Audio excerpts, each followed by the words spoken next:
736 Sports Radio 1310 The Ticket. 10 The Ticket.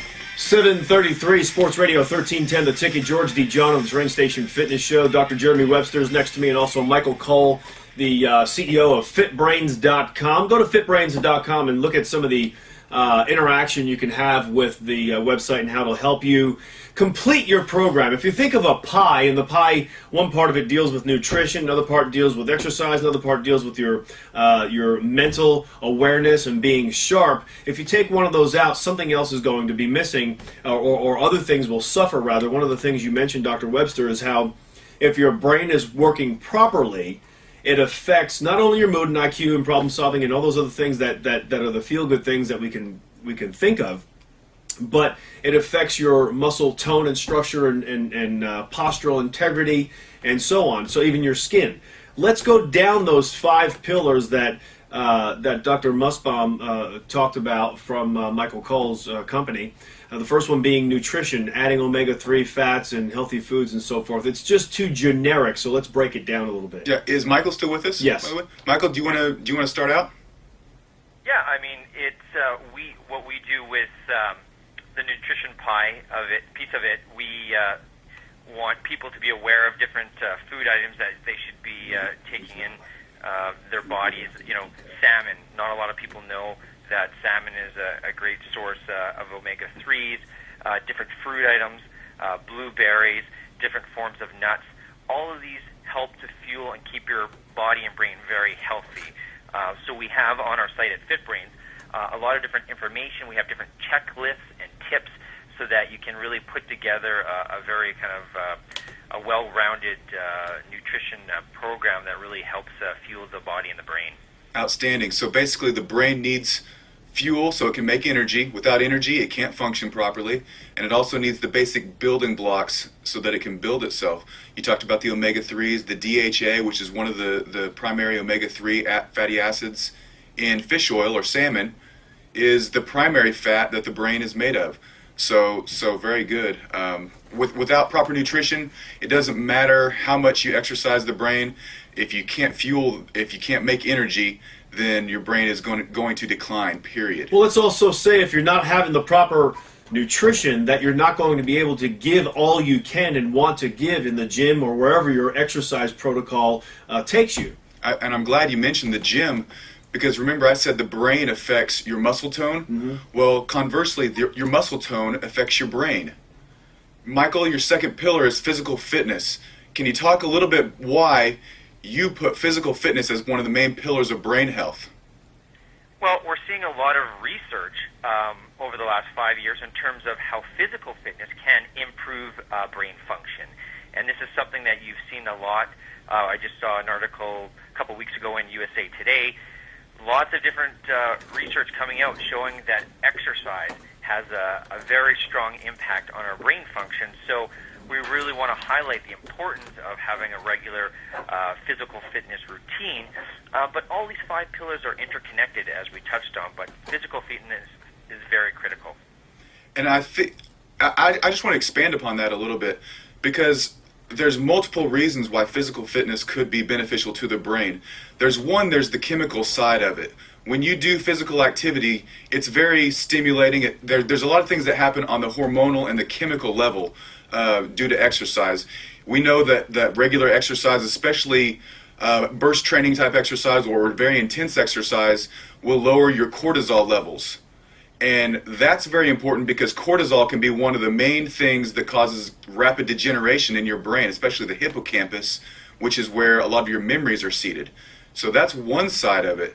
The other side is that all of your muscles and all of your joints, they actually feed information to your brain and cause a stimulating effect. Just like when you do the quizzes on the fitbrains.com, did I say that right? Mm-hmm. When you do that, that's stimulating your brain. Well, you're also stimulating your brain from another angle when you move your joints, especially very rapidly during intense exercise. So there's several reasons why physical fitness can equate to brain fitness. Absolutely. So it doesn't mean that when you're 55 or 65 years old that you're going to have this dementia or be dumb all of a sudden if you take out one of these pieces of the puzzle, whether that be brain fitness or exercise or nutrition, because the body has and the brain has this incredible way of adapting.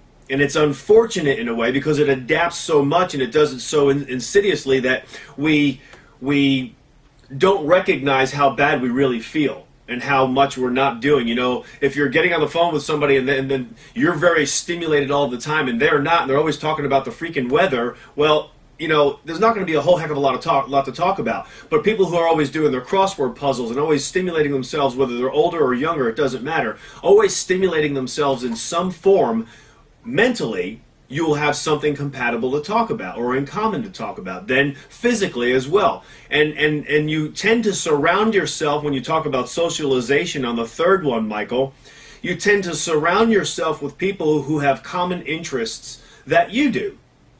And some of those common interests are the exercise, are some of the things that I like talking about psychology and physics as a hobby. I like to surround myself with people who are strong in those backgrounds, and that's fun to me. And then I have other friends I talk about exercise stuff with and nutrition, and other friends you're talking about art and going out and museums and stuff. So you incorporate with this socialization all of these different people that keep you stimulated in many more ways than one. Yeah. Absolutely, and just to add to that, I mean, if you start looking at seniors who, you know, the opposite of, you know, socialization is isolation. People that isolate themselves, that really impacts the way the brain starts to perform later in life. And so we really want to, you know, surround ourselves, as you said, with, you know, people, different interests, really connect and have stimulating conversations. That really adds to the health of our brain and our body. So this is why it's one of the critical, you know, 5 pieces of the pie that we're looking at for a healthy brain lifestyle. One of the next one, number 4, being spirituality. I will say that even in a unhealthy lifestyle, now, Dr. Webster, you may disagree with this, but I've seen it, I've experienced it. If you have either an unhealthy lifestyle or your hormones are imbalanced and you don't know it, we talk about the brain having a way of adapting, but we also want to talk about how it is so unique and so powerful that we have the ability to pick up a truck off of a loved one. We've seen this so many times or heard the stories about it. We have this superhero strength that comes into play. And we also have this ability to function. You see these CEOs of companies, of these major companies, they're billionaires, they're multimillionaires, and they treat themselves horribly in many cases. Even doctors. Doctors have the worst freaking lifestyle from a standpoint of health that I've ever seen in many doctors. 20-hour shifts. Absolutely. 20-hour shifts, but they're operating on you and they're doing a great job because the brain knows when it has to be in a specific state. And I'll go as far as to say that you're in a meditative state when you're operating. Now, obviously, I haven't done that before, but I'll go that far to say that. When you talk about spirituality and meditation, there are different ways of meditating. Have you ever driven your car the same route every single day, even with the radio on, and you don't remember how you got from point A to point B? Because of all of the things you were thinking about, you're in this state. Now, some people are thinking many negative things, and it's not necessarily being spiritual, is it? But you have this ability to do that, to focus, to concentrate. Now let's take it and put a spiritual or a positive twist on it and put the direction of that focus in a positive direction, and you're going to gain some of that stimulation that you so need and want for health. You're on a roll today, George. Am I wrong? How are you not out of breath after spitting all that? I don't know these things. Don't test me, I don't know. Michael, what would you add to that? Well, I think I agree. I mean, I think spirituality is an important part. I mean, just to kind of add a little bit how we look at it, we, look at spirituality as that can be, everyone has a different way to look at it. It can be yoga, it can be prayer, it can be meditation, as you were kind of saying. What we have seen in the last 5 years is some interesting studies come out in relation to prayer and kind of inward looking and how that has positive effects on the body and the brain. So once again, there's more research illustrating the positive effects on it. But if we just take a look at stress,